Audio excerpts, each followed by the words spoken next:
सीताराम दोस्तों, इस वीडियो में हम डिस्कस करने वाले हैं कार्बन एंड इट्स कंपाउंड के बारे में। यानी कि कार्बन एक एलिमेंट है, वो हम सब जानते ही हैं, और वो कैसे कैसे कंपाउंड बनाता है, कैसे कैसे एलिमेंट्स के साथ कंबाइन होता है, वो पढ़ने वाले हैं। ठीक है।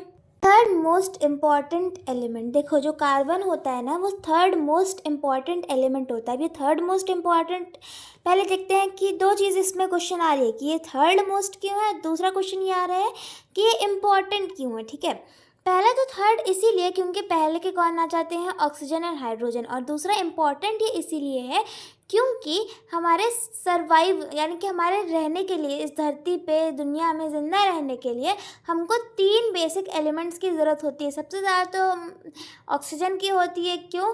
क्योंकि हमको मतलब सांस लेने के लिए मेन कौन है हमारे लिए, ऑक्सीजन है। उसके बाद फिर कौन आता है, हाइड्रोजन। हाइड्रोजन यानी कि वाटर। ठीक है। वो ऑक्सीजन देन वाटर। उसके बाद कौन है, कार्बन। अब कार्बन देखो, जब कार्बन डाइऑक्साइड बनाएगा जब ही तो वो पेड़ को देगा, उसके बाद फिर पेड़ हमको ऑक्सीजन देगा, तो ये घूम फिर आके इधर ही आते हैं। ठीक है। तो थर्ड मोस्ट इम्पॉर्टेंट हमारा एलिमेंट कौन सा है, कार्बन है। ठीक है। नाउ अब elements like oxygen, nitrogen, carbon and hydrogen are called organogens कहा जाता है, जिसका क्या मतलब होता है कि substance from which organic life of living organism started. यानी कि जो हमारे लिविंग ऑर्गेनिज्म के लाइफ के लिए, ज़िंदगी के लिए ज़रूरी होता है, या तो मतलब नीडेड है, वो उन्हें कहते हैं हम ऑर्गेनोजेंस। और जिनके नाम है ऑक्सीजन, नाइट्रोजन। देखो ऑक्सीजन पता है नाइट्रोजन पेड़ के लिए लगता है, पेड़ के रूट्स में हम ना, पेड़ के रूट्स जो होते हैं वो नाइट्रोजन को एक सिंप्लीफाइड फॉर्म में एब्जॉर्ब करते हैं। नाइट्राइट एंड नाइट्रेट में भी हमने पिछले वाले चैप्टर में पढ़ रखे हैं काफ़ी सारी चीज़ें ऐसी। And then carbon and hydrogen बता ही चुका है आप लोग को मैंने। ठीक है। इनको हम कहते हैं ऑर्गेनोजेंस क्योंकि ये जो है हमारे लिविंग ऑर्गेनिज्म यानी कि जीव जंतु के लिए, ऐसे पेड़ हो गया, जानवर हो गए, इंसान हो गए, इन लोगों के ज़िंदगी के लिए, इन लोगों के रहने के लिए बहुत ज़रूरी है। ठीक है। अब देखो कार्बन की बात हो रही है तो ये भी जान लेते कि हमारी धरती पे, दुनिया में कितने परसेंट कार्बन है। तो 0.03% जो है वो कार्बन है। अब देखो लगता है कि 0.03% कार्बन बहुत कम है ये तो, मगर ये अगर कंपेयर करें तो है। ठीक है। अपने हिसाब से बहुत ज़्यादा ये आपस में ही ये लोग कंपेयर होते हैं। ठीक है। नेक्स्ट हम देखते हैं मेक्स 400,000 कंपाउंड्स। अब देखो कार्बन जो है वो कंपाउंड बनाता है, ये मैंने पहले हमें टॉपिक में समझ में आ रहा है। तो कार्बन जो है वो कितने कंपाउंड्स बना सकता है, 400,000 कंपाउंड्स ये बनाता है, जिसमें कि ज़्यादातर जो कंपाउंड्स होते हैं वो कैसे वो बनते हैं, ज़्यादातर कंपाउंड्स पेड़ से मिलते हैं, प्लांट से, और कुछ एनिमल से अपने आप ही मिल जाते हैं कंपाउंड्स, और कुछ को हम आर्टिफिशियली बनाते हैं। अब देखो तो मैं सब बता रही हूँ मैं पेड़ से कैसे मिल रहे हैं। पहले पेड़ से कैसे कार्बन के हमने कंपाउंड निकाले, वो हो गया कार्बन डाइऑक्साइड। उसके बाद एनिमल से कैसे, अब देखो एनिमल भी है जो वो गैस, देखो जब हम बायो वगैरह में पढ़ते हैं, साइंस में बेसिकली जब हम पढ़ते हैं तो एनिमल्स में ह्यूमंस को भी इंक्लूड कर लिया जाता है, क्योंकि मोस्ट ऑफ द फीचर्स जो है वो सेम ही होते हैं। ठीक है। तो यहाँ पे अलग से नहीं लिखा जाता। तो एनिमल्स जो है वो कैसे कार्बन डाइऑक्साइड, कार्बन का कंपाउंड दे रही हैं, प्रोवाइड करवा रही हैं, तो फिर कार्बन डाइऑक्साइड और भी बहुत सारे होते हैं। ऐसे 400,000 कंपाउंड्स नहीं बन रहे हैं कार्बन के, बट जो बेसिक हम लोग जानते हैं अभी उन्हीं के बारे में बात करते हैं। और कुछ को क्या है, प्रिपेयर किया जाता है आर्टिफिशियली। अब तुमको यहाँ बस सीरीज़ याद रखना है कि ज़्यादातर पेड़ से मिलते हैं, उसके बाद फिर एनिमल से मिलते हैं, एंड देन हम क्या करते हैं, आर्टिफिशियली प्रिपेयर करते हैं। ठीक है। अब जैसे कार्बन का एक कंपाउंड है कार्बन मोनोऑक्साइड। मोनोऑक्साइड एक बहुत ही हार्मफुल गैस होती है। ठीक है। जो कि कार्बन के कंबाइन होने की वजह से बनती है। ये अभी हम आगे वाले टॉपिक में पढ़ने वाले हैं। ठीक है। तो ये क्या है, आर्टिफिशियली बनाई जाती है। आर्टिफिशियली बनाने का मतलब ये नहीं है कि तो एकदम ज़रूरी है कि लैब ही में जाके बनाओ, नहीं। ये बोल रहा है कि खुद ब खुद नहीं बनी है, वो हमारे द्वारा बनाई गई है। ठीक है। तो कार्बन मोनोऑक्साइड भी कैसे बनता है, तुमने सुना होगा, जब तुम ठंडी में कोयले से आग सेकते हो, तुमने पूरी खिड़की विड़की बंद कर दी, तो सब कहते हैं खिड़की खोलो, नहीं तो कार्बन मोनोऑक्साइड की वजह से तुम मर भी सकते हो। ठीक है। तो वो जो गैस है वो उसको मतलब कि एकदम पैक्ड रूम में, कोयले को एकदम पैक्ड रूम में जलाने की वजह से जो गैस है वो कार्बन डाइऑक्साइड ही थी, मगर वो पैक्ड रूम होने की वजह से कार्बन मोनोऑक्साइड में चेंज हो गई, जो कि बहुत ही हार्मफुल गैस है। अब हम देखते हैं कार्बन के अकरेंस की बात करते हैं। Carbon occur in free as well as in combined state. देखो नेचर में, मतलब कि हमारी नॉर्मल दुनिया में जो कार्बन है वो फ्री स्टेट में भी एग्जिस्ट करता है और तो और कंबाइंड में भी। अभी हमने कंबाइंड में पढ़ा कि कंबाइंड में तो करते ही करता है, मगर फ्री में मतलब क्या होता है कि फ्री स्टेट में एग्जिस्ट करता है, ना कि बिना किसी से कंबाइन हुए, ओनली कार्बन। ठीक है, तो अभी हम देखते हैं कि पहले फ्री स्टेट की बात करते हैं एंड देन हम कंबाइंड की बात करेंगे। Free states of carbon, diamond, graphite and coal. Diamond जो है वो प्योरेस्ट फॉर्म ऑफ कार्बन है। कार्बन का मतलब कि प्योरेस्ट फॉर्म कौन है? डायमंड है। पूरे कार्बन से क्या बना है? तुम्हारा डायमंड। उसके बाद जो ग्रेफाइट है, ग्रेफाइट जो होता है वो less pure form of carbon होता है। ठीक है, यानी कि इसके अंदर कार्बन, देखो जो भी यहाँ जिसकी बात करें वो कार्बन से तो बना ही बना है, मगर यहाँ पे कार्बन के साथ साथ और भी कुछ मिला होगा। कंबाइन की बात नहीं बोला क्योंकि फ्री स्टेट है, कार्बन के साथ कुछ और भी मिला होगा, तभी ये लेस प्योर है, मतलब कि एकदम कार्बन ही से नहीं बन गया ये। ठीक है, नेक्स्ट है coal. Coal impure form of carbon, existence of carbon 60 to 90%। अब यहाँ पे क्या है कि ये कोल जो है नेक्स्ट हमारा इम्प्योर फॉर्म ऑफ कार्बन है, यानी कि एकदम प्योर नहीं है, थोड़ा सा इससे कंपेयर, यानी कि देखो एक सीरीज़ में हमको पता चल गया कि ये इससे सबसे ज़्यादा, फिर थोड़ा कम, फिर सबसे कम। ठीक है, इस सीरीज़ में जो है एग्जिस्ट करता है कार्बन हर मटेरियल में। ठीक है, तो अब हम देखते हैं कंबाइंड स्टेट्स ऑफ कार्बन, यानी कि कार्बन अब किससे किससे कंबाइन होकर क्या है। देखो कोई भी ऑब्जेक्ट जो होता है वो 3 स्टेट में एग्जिस्ट करता है, सॉलिड, लिक्विड एंड गैस। पहला जो है कार्बन सॉलिड में कैसे एग्जिस्ट कर रहा है कंबाइंड स्टेट में। All animals and plants product in solid state. देखो जो जानवर हैं, जितने इंसान हैं, उन सब में अब देखो उनकी इंटरनल बॉडी कुछ ना कुछ कंपाउंड से तो बनी है। अब उनके में कुछ मतलब इतने सारे कंपाउंड है तो कार्बन के भी होते ही होते हैं ना, तो फिर जो एनिमल और प्लांट के बॉडी वो आ जाते हैं वो सॉलिड फॉर्म में, किसमें? कंबाइंड स्टेट में। ठीक है, फिर नेक्स्ट लिक्विड है। तो लिक्विड जो है, लिक्विड में कौन कौन है? Petroleum, kerosene oil, diesel oil etcetera. तो ये सारे ऑयल जो हैं ये सब कार्बन के साथ साथ और भी चीज़ों से कंबाइन होकर बने हैं। तो combined state of carbon liquid में है petroleum, kerosene oil, diesel oil और भी बहुत सारे। उसके बाद गैस हमने स्टार्ट में ही देख लिया था कि 0.03% कार्बन एग्जिस्ट करता है, उसमें से जो कि कौन है कंबाइंड वाले में? पेट्रोलियम गैस, कोल गैस और बाकी जितनी भी गैसें होती हैं। नेक्स्ट हम आते हैं टॉपिक पे एलोट्रोपिक फॉर्म्स और एलोट्रोप्स। देखते हैं एलोट्रोपिक फॉर्म क्या होता है। The different physical forms of an element having same chemical properties. देखो यहाँ पे क्या होता है कि एलिमेंट एक ही रहेगा जिसकी जो फिजिकल प्रॉपर्टीज़ हैं वो अलग रहेंगी, मगर केमिकल प्रॉपर्टी जो है वो सबकी सेम रहेगी।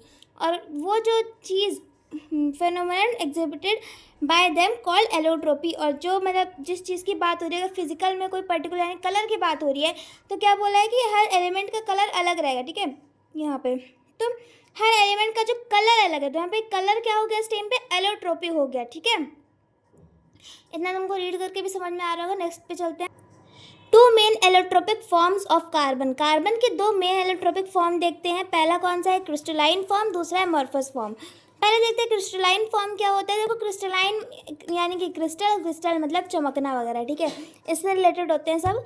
Have definite geometric shape. इनके जो शेप होते हैं सबके सेम होते हैं। उसके बाद फिर क्या है, ये अगर टूटते भी हैं तो इनके सब पीसेस एक शेप इक्वल होता है।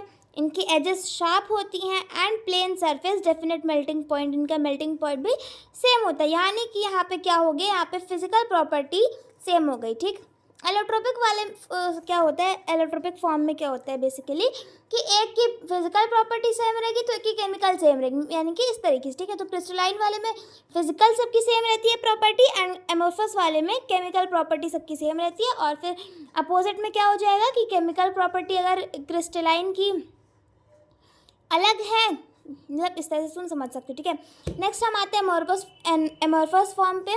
Don't have definite geometric shape. अब इसका क्या है, फिजिकल शेप वगैरह एक जैसे नहीं होते हैं, मगर क्या है कि केमिकल प्रॉपर्टी जितनी होंगी वो सेम रहेंगी। ठीक है, अब देखते हैं हम नेक्स्ट डायमंड पे। डायमंड क्या है, एक कार्बन का वो है मतलब कार्बन से बना हुआ प्रोडक्ट डायमंड है, ठीक है। तो डायमंड की जो डेंसिटी होती है वो कितनी होती है, 3 ग्राम सेंटीमीटर माइनस क्यूब। अब देखो जो डायमंड होता है वो नेचर में कैसे बनता है। समटाइम्स कार्बन प्रेजेंट इन अर्थ, जब कार्बन जो हमारा अर्थ दुनिया पे प्रेजेंट है, dissolve in molten magma. Molten magma में कभी कभार जो कार्बन होता है वो मिक्स हो जाता है, विच इज़ पुश्ड टूवर्ड्स अर्थ, जो कि अर्थ पे आता है, and solidifies iron present in magma solidifies expand. देखो यहाँ पे क्या होता है कि नॉर्मल पहले किसमें प्रेजेंट हुआ, कार्बन किस में आया, मोल्टन मैग्मा में, यानी कि हमारे अर्थ क्रस्ट वही वाला वॉल्केनिक इरप्शन वाले में हमारा मैग्मा वो कार्बन प्रेजेंट था मैग्मा के साथ साथ। अब वही जब फटा तो क्या आया, वॉल्केनो जब इरप्ट हुआ तो मैग्मा आया नीचे अर्थ पे। उसके बाद फिर क्या हुआ, वो सॉलिडिफाई हुआ। सॉलिडिफाई होने के बाद उसमें जो आयरन प्रेजेंट है मैग्मा में, उसके साथ साथ वो भी सॉलिडिफाई हो जाते हैं। Expands and exert great pressure, वो एक्सपैंड होते हैं गर्म होने की वजह से, और बहुत ज़्यादा उसके अंदर जो कार्बन प्रेजेंट है उस पर बहुत ज़्यादा प्रेशर पड़ता है, which turns carbon into crystal out in the form of diamond. अब वो क्या है, उसके अंदर का कार्बन जो है वो किस में कन्वर्ट हो जाता है, डायमंड में कन्वर्ट हो जाता है, क्रिस्टल फॉर्म में इसकी डायमंड में, ठीक है। अब स्ट्रक्चर देखते हैं हम डायमंड का। 8 साइड्स, इसके जो साइड्स होते हैं, स्ट्रक्चर की बात करें तो 8 होते हैं, फॉर्मिंग डबल पिरामिड। अब जब 8 होते हैं तो फिर पिरामिड जो है वो डबल ही बनेगा। Place by 4 bonds of neighbouring atom. देखो अब जब तुम्हारी साइड्स 8 हैं तो फिर बॉन्ड कितना बनाएगा, वो 4 बनाएगा, क्योंकि इसके उससे देखते हैं हम ना कि 2 मिल रहे हैं, तो यहाँ पे एक बना, ठीक। इस तरीके से देखा जाता है जब तुम 8 बनाओगे। रुको, अब देखो यहाँ पे मैंने बनाया है 8 साइड, ठीक है, 1 2 3 4 5 6 7 8, ठीक है, 8 साइड हो गए यहाँ पे। अब देखो जो ये हैं साइड्स आपस में वो कर रहे हैं, मिल रहे हैं, जुड़ रहे हैं, तो वो कितने बना रहे हैं, बॉन्ड 4 बना रहे हैं, ठीक है। अब यार मैंने इतनी मेहनत से बनाया था, मैं तुमको पीछे देखो। हम लोग पहले 8 साइड्स वाला बना लेते हैं।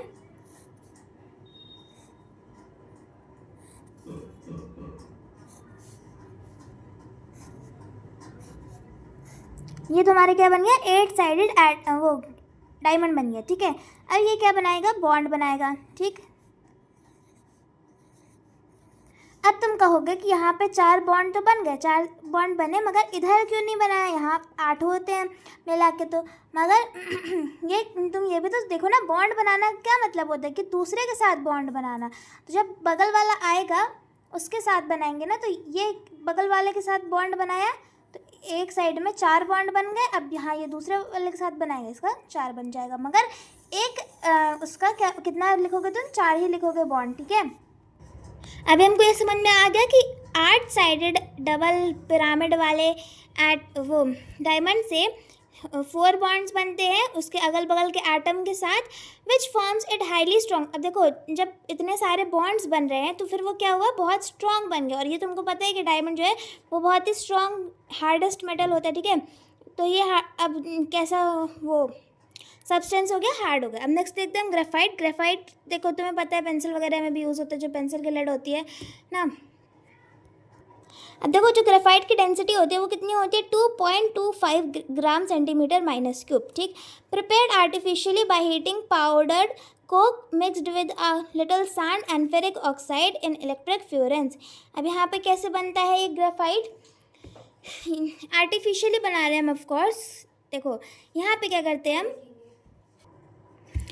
क्या करते हैं, पाउडर्ड कोक लेते हैं, और पाउडर कोक को क्या करते हैं हम थोड़ी सी वो बालू डाल के, सैंड डाल के, हम फेरिक ऑक्साइड के साथ उसमें हम वो पहले देखो by heating powdered Coke mixed with a little sand. देखो थोड़ा सा मिट्टी मतलब बालू, सैंड मतलब बालू, और ये फेरिक ऑक्साइड मिला के पाउडर कोक में इसको थोड़ा पहले हीट करते हैं। उसके बाद क्या करते हैं, मतलब इलेक्ट्रिसिटी के प्रेजेंट में हमको यहाँ पे इसको हीट करना, सिंपली इतना मतलब है। वैसे भी तुमको ये सब इतने क्वेश्चन आएंगे नहीं इसके बारे में कैसे बनाना, क्योंकि तुमको कोई बनाना तो जाना नहीं है। बेसिक क्वेश्चन आएंगे, MCQs में आ सकता है।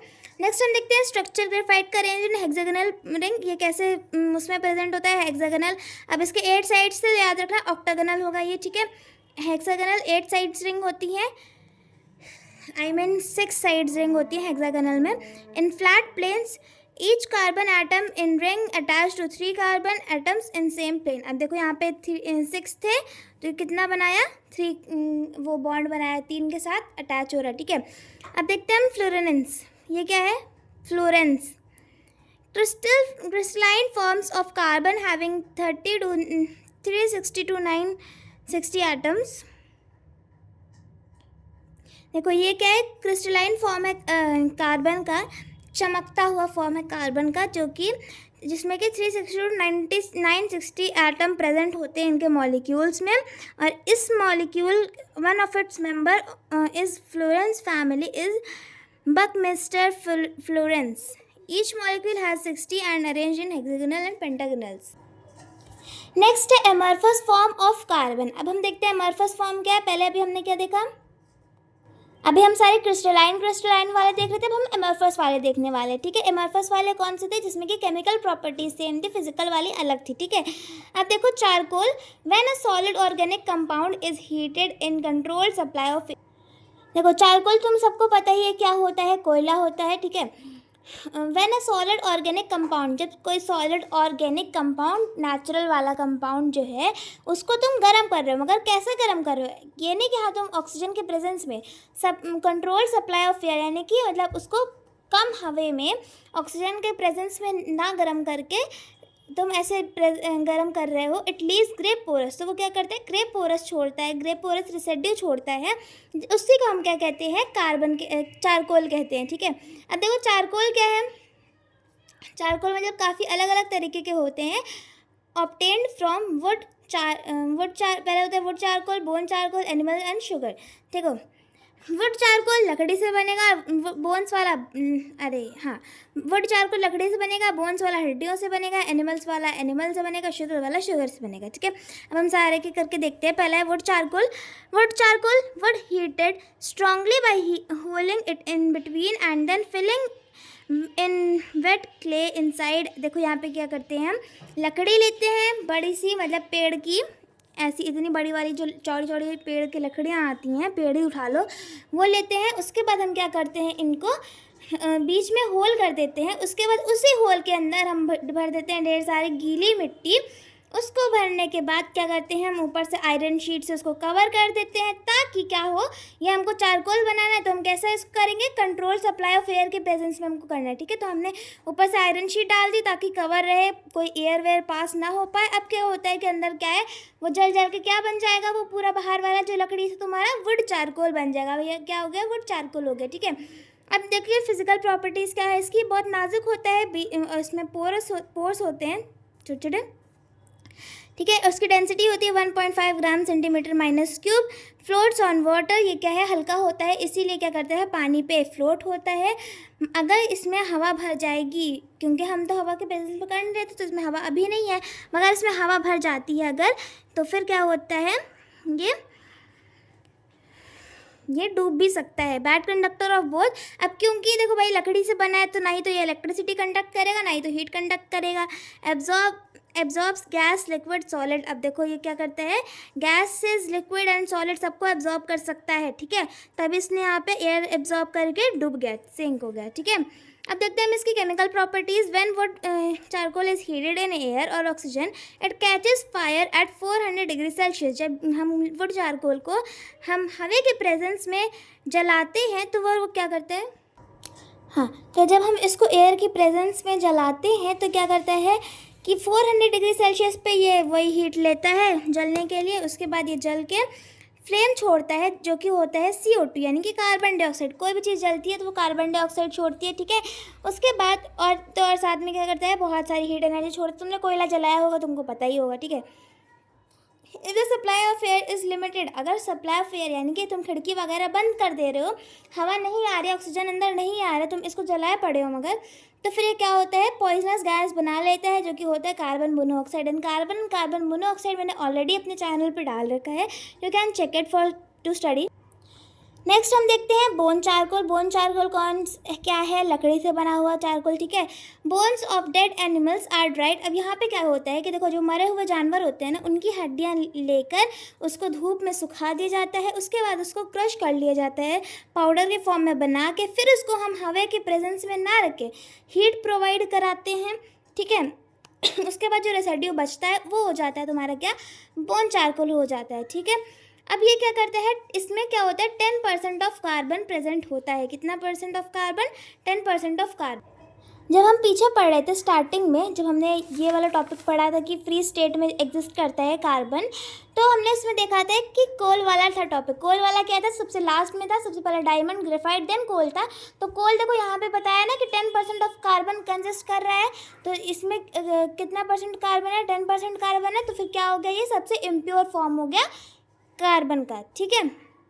Extensively used in decolourising. अब ये किस काम क्या होता है इसका? देखो, जो शुगर केन होते हैं, गन्ने, तुमको पता है कि चीनी किससे बनता है? गन्ने से बनता है, ठीक है। अब उस गन्ने को, अब कलर तो तुमने अगर गन्ने का जूस पिया होगा तो कलर थोड़ा येलोइश होता है ना। अब येलोइश तुम्हारी चीनियाँ तो होती नहीं है, तुम्हारी चीनी तो एकदम ब्राइट येलो कलर की, वाइट कलर की होती है ना। तो उस वाइट कलर को लाने के लिए क्या करते हैं? हमको पहले शुगर केन यानी गन्ने का कलर हटाना पड़ता है। तो कलर हटाने के लिए क्या करते हैं? हम बोन चारकोल का इस्तेमाल किया जाता है, ठीक है। नेक्स्ट है शुगर चारकोल, यानी कि चीनी से बनने वाला charcoal, prepared by destructive distillation. देखो, डिस्ट्रक्टिव डिस्टिलेशन क्या होता है कि कोई चीज़ को गर्म करना जब हवा ना हो, यानी कि एयर के एब्सेंस में। एयर के एब्सेंस में, अब एयर की बात करी जा रही है, यानी कि ऑक्सीजन के बारे में बोले जा रहे हैं। देखो यहाँ पे क्या करते हैं हम? ऑक्सीजन को एकदम अंदर ना आने दें, यानी कि एयर को, आप एयर ना हो एकदम, मतलब कहीं बंद जगह पे हम शुगर को गर्म कर रहे हैं, ठीक है, एज मच। फिर यही पूरा सेम गर्म करते हैं, सेम प्रोसेस करते हैं बोन चारकोल वाला। उसके बाद इसका काम भी वही होता है, सेम इसका वाला, ठीक है। नेक्स्ट है लैम्प ब्लैक और सूट चारकोल, ठीक है। नेक्स्ट क्या है तुम्हारा? लैम्प ब्लैक और सूट चारकोल।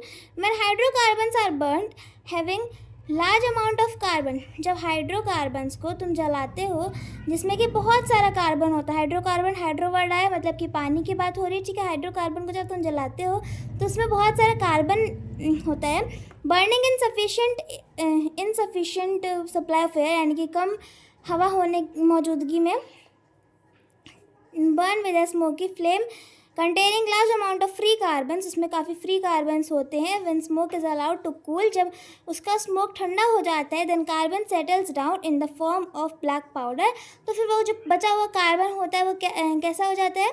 ब्लैक पाउडर के फॉर्म में बचा हुआ है, जिसको हम कहते हैं लैम्प ब्लैक, ठीक है।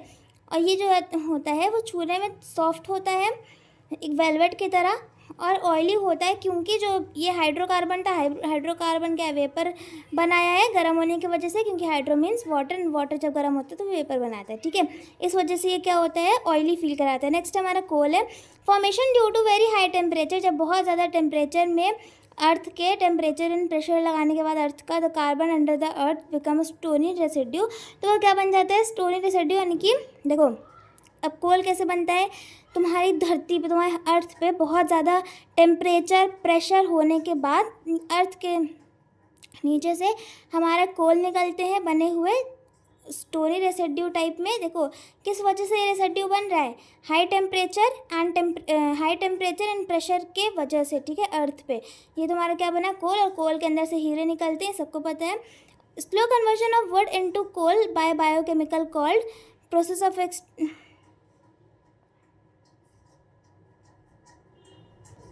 देखो, एक टर्म है कार्बनाइजेशन। ये क्या है? यहाँ पे क्या होता है? Slow conversion of would. अब देखो यहाँ पे लकड़ी को बहुत टाइम लगने के बाद कोल में यानी कोयले में कन्वर्ट किया जाता है बायोकेमिकल प्रोसेस के द्वारा, जो जिसको बनाने में, जिसको करने में बहुत मिलियंस ऑफ ईयर्स लग जाते हैं। इसको हम कहते हैं कार्बनाइजेशन। अब देखो अलग अलग तरह के कोल होते हैं, पीट, लिग्नाइट, बिटमिन एंड एंथ्रासाइट। अगर इसके बारे में डिफ्रेंशिएशन चाहिए तो फिर आप मेरे को बता सकते हैं, और ये ज्योग्राफी में बेसिकली पढ़ाया जाता है। Types of coal depending on how long and at what temperature pressure the coal was buried under the earth surface. अब देखो ये किस पे डिपेंड करता है कि कितना प्रेशर लगा है इसको धरती के अंदर, कितना टेम्परेचर में ये बना है, ठीक है, निकला है। Generally higher temperature so more pressure and more, देखो जब मोस्टली एक का तुम्हें पता कराना है इनकी, अगर मान लो पीठ में जो है बहुत ज़्यादा टेम्परेचर लगा तो इसमें प्रेशर वगैरह सब कुछ हाई ही रहेगा, ठीक है। और जिसमें ये सब चीज़ें ज़्यादा रहेंगी उसमें कार्बन का कंटेंट भी, कंट्रीब्यूशन भी ज़्यादा रहेगा, ठीक है। इसका मतलब क्या है, ये कंट्रीब्यूशन ऑफ कार्बन पे डिपेंड करते हैं, कंट्रीब्यूशन ऑफ कार्बन के होने के बेसिस पे इनको डिफ्रेंशिएट किया गया है, इनके टाइप्स बनाए हैं कोल के, ठीक है। सो अब हमने यहाँ पे पूरे चैप्टर के बारे में डिस्कस कर लिया, कार्बन एंड इट्स टाइप। अब और 2 टॉपिक बचे हैं, carbon dioxide and carbon monoxide, जो मैं ऑलरेडी वीडियो डाल चुकी हूँ अलग से। सो अगर आपको वो देखना हो तो आप उस पर देख सकते हैं। तब तक के लिए बाय।